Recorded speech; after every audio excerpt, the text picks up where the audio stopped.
No, I mean every managers are different, and then every manager I always respect that. And if they give me any role, I will do that. I think Andros, you know me, I play with you, and I think I'm very very happy. Obviously, as an attacking player, when you play the half pitch pressing, when you win the ball, I think the goal is the distance are shorter than when you win the Euro box. So I think it was obviously I'm really like it. Obviously, you had to make a hard effort either here or either opposite side. 의욕적인 새 감독의 새로운 전술에서 손흥민 선수의 역할 상당히 다양하게 활용이 되고 있는데요.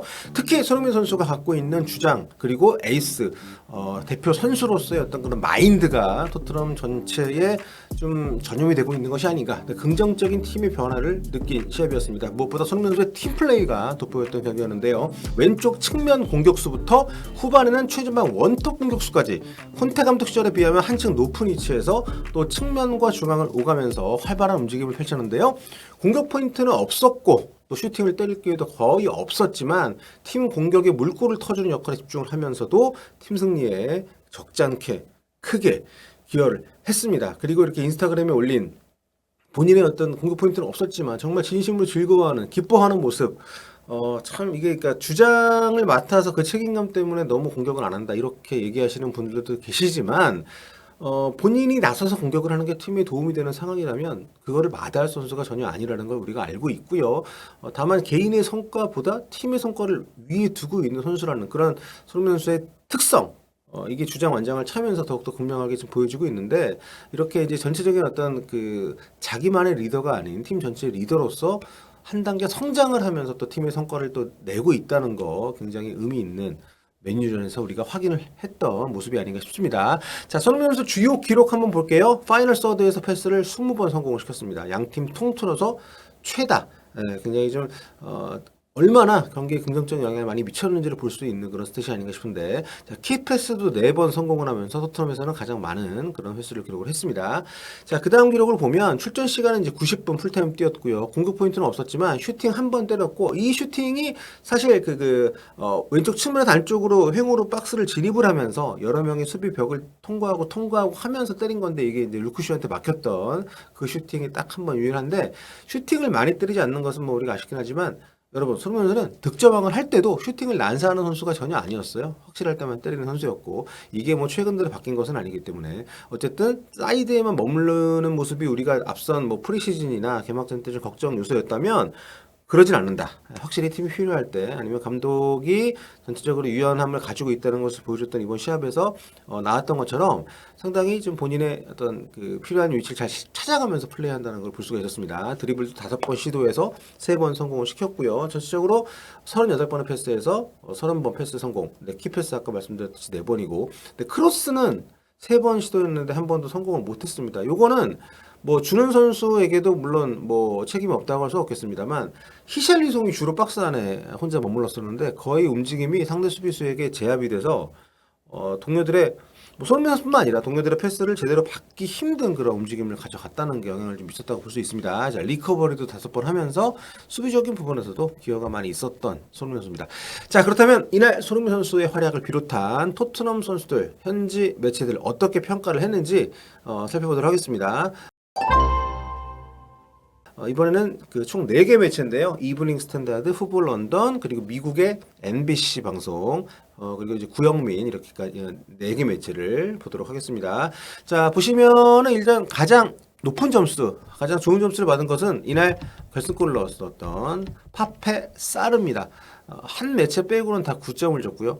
한 매체에서도 8점을 줬기 때문에 정말 좋은 그런 평가를 받고 있는 사르입니다. 그 다음이 이제 비수마 선수가 좋은 점수를 받았고, 메디슨도 높은 점수 받았고요. 손흥민 선수 같은 경우에는 뭐 그다지 높은 점수는 아닙니다. 팀 내 기준으로 봤을 때. 그리고 최악의 점수 히샬리송 선수에게 쏟아졌습니다. 교체로 들어왔던 선수들도 나름 좋은 평점을 받았고 포스테코글루 감독 역시 상당한 호평을 받았습니다. 자, 먼저 미국 NBC 스포츠 평점을 보도록 하겠습니다. 손흥민 선수에게 8점을 줬고요. 왼쪽에서 쉬지 않고 뛰어다니면서 끊임없이 공을 늘었다. 박스 안으로 드리블을 들어갈 때 엄청난 골이 나올 뻔했지만 루크쇼에게 막혔다. 히샬리송이 교체된 뒤 중앙으로 이동했다. 4개 매치 가운데 가장 높은 그런 점수를 줬고요. 이브 비수마에게 9점을 줬습니다. 사르와 함께 끊임없이 공을 따내는 모습이 있었다. 수비적인 면에서 환상적인 플레이를 펼쳤고 공격에도 가담을 했다.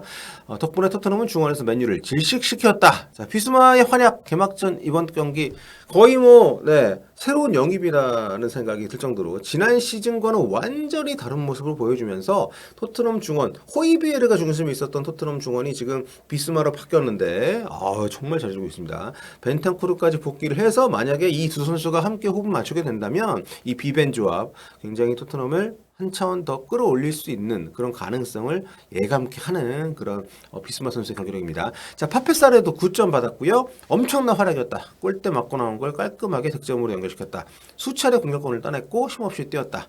아직 20살밖에 안 된 선수다. 자, 파페사르 선발 기용 좀 의외였습니다. 스킵을 빼고 그 자리에 넣었는데 정말 포스테코글루 감독이 프리시즌부터 굉장히 이 선수를 아끼고 있는데 왜 아끼는지를 확실히 보여줬던 경기였습니다. 데스티니 우도지에게도 8점을 줬고요. 레프트백 자리에서 엄청난 에너지를 뿜어내면서 공격에 가담했다. 높은 위치에서 수비를 펼쳤고 이미 팬들이 가장 좋아하는 선수 중 한 명이 됐다. 우도지의 움직임이 손흥민 선수하고 조금씩 맞아가고 있습니다. 요게 저는 굉장히 좀 다음 경기를 기대하게 하는 요소거든요. 이번 좋은 평가를 받았는데 앞으로 여러분도 좀 눈여겨보시면 좋을 것 같습니다. 다음은 골리엘모 비카리오 골키퍼 8점. 전반전 레시포드 슈팅 막았고 후반에는 카세미르의 파워풀한 헤더를 코앞에서 끝내주게 쳐냈다. 아주 훌륭했던 홈 경기 데뷔전이었다. 요리스 선수의 장점이 이제 세이브였죠. 굉장히 선방력이 좋은 선수였는데 요리스에게 가장 아쉬웠던 것이 이제 빌드업이고요. 그런데 비카리오 선수는 그 둘을 다 가지고 있습니다. 일단 좋은 출발을 토트넘에서 하고 있습니다. 데안 쿠르소스키 8점. 사르 골 장면에서 뛰어난 윙플레이를 펼쳤고 카운터 과정에서도 끊임없는 위협이 됐다. 최고의 기량을 되찾아가고 있다. 셉세비에 대해서는 평가가 좀 엇갈립니다. 근데 전체적으로 여기서는 좋은 점수를 줬어요. 제임스 메디슨에게는 7.5점을 줬는데 0.5점을 깎은 유일한 이유는 다이렉트하게 가야 되는 상황에서 전개 속도를 떨어뜨렸기 때문이다. 좀 지연 플레이가 좀 있었습니다. 특히 손흥민 선수가 왼쪽에서 스타트를 끊었을 때 왜 적시에 패스를 안 주냐고. 0.5점이 아니라 저는 1.5점을 깎고 싶은데 아무튼 메디슨 선수가 전체적으로 토트넘 공격에서 그래도 이 선수가 탈압박이 워낙 좋기 때문에 상당한 어떤 좀 어드밴티지를 주고 있는 것은 분명합니다. 다음으로 킬패트릭 기자가 매긴 이브닝 스탠다드 평점을 보도록 하겠습니다. 자, 히샬리송이 5점을 줬고요. 기꺼이 자기 몸을 내던지면서 뛰었지만 맨유 수비진의 흠집조차 내지 못했다. 슈팅도 한 번도 하지 못했다. 톱으로 나와서 슈팅이 없었다는 것은 좀 치명적이죠. 제임스 메디슨에게 9점을 줬습니다. 자, 잉글리시에게는 상당히 좀 후한 면이 있죠. 메디슨이 9점인가요? 이 경기에서? 저는 솔직히 만들었고 두 번째 골을 비롯해 팀이 만든 대부분의 좋은 찬스 중심에 있었다. 자, 페드로 포로에게 8점 줬습니다. 공이 있거나 불편해 보였지만 곧 빠르게 녹아들었다. 약간 발동이 늦게 걸렸다는 얘기인데 좀 전체적으로 좋은 모습 보였습니다. 자, 공격 가담 시 위협적이었고 사르 골에도 도움을 줬다.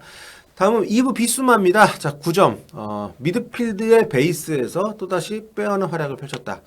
지금 이 팀이 이제 일종의 4-2-3-1 포맷이지만 비수마의 파트너로 나왔던 지난 경기에서는 스킵, 이번 경기에서는 사르, 이 선수가 많이 올라갑니다. 비수마가 좀 수비적인 역할을 주로 많이 맡고 있는데 굉장히 잘해주고 있어요. 맨유의 압박을 견뎌냈고 파이널 서드에서 멋진 기술로 자신의 공을 전진시켰다.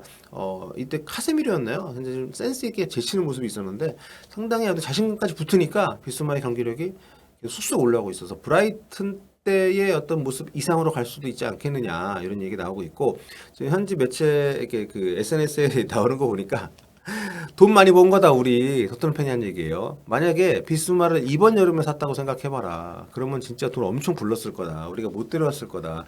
그렇죠. 이번에 카이세도 선수 영입전 보면 브라이튼이 이제 이적 시장이 거의 도가 텄어요.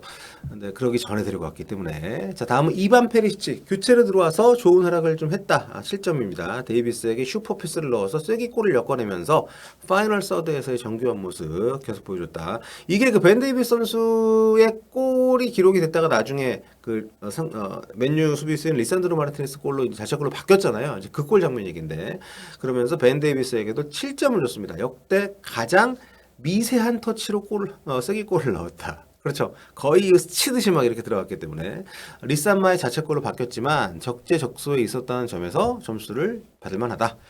구영민 보겠습니다. 자, 대체로 평가가 여기 굉장히 박합니다. 예, 손흥민 선수한테는 그 와중에 호평을 좀 해줬고요. 자, 엔지 포스테코글루 감독에게 8점, 높은 점 줬습니다. 그리스계 호주 감독, 팬들이 일부가 될 수 있도록 흥미진진한 경기를 하겠다, 이렇게 약속을 했는데 오늘 그 약속을 완벽히 지켰다.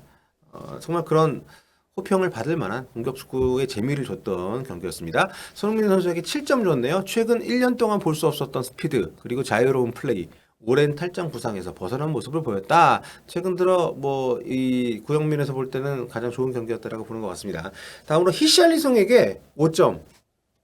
열심히 뛰었지만 박스 안에서 존재감이 거의 없었다. 네, 맞는 얘기죠. 근데 히샬리송 원톱을 계속 갈까요? 근데 지금 이 팀이 카드가 별로 없기 때문에 손흥민 선수를 중앙으로 돌리는 게 가장 합리적인 지금으로서는 해결책인데, 저는 솔직히 뛰는 모습, 거기서 뛰는 모습 보고 싶긴 한데 솔직히 모르겠습니다. 그래도 가장 손흥민 선수에게 잘 맞는 위치는 왼쪽이라고 보기 때문에 이 부분에 대해서는 감독도 고민이 많이 될 것 같아요. 자, 파페사르에게 9점을 줬습니다. 공격과 수비 모두 준수했던 완벽한 미드필더 활약, 매우 중요한 골까지 넣었다. 네. 그리고 데안 클루세프스키에게는 6점을 줬습니다.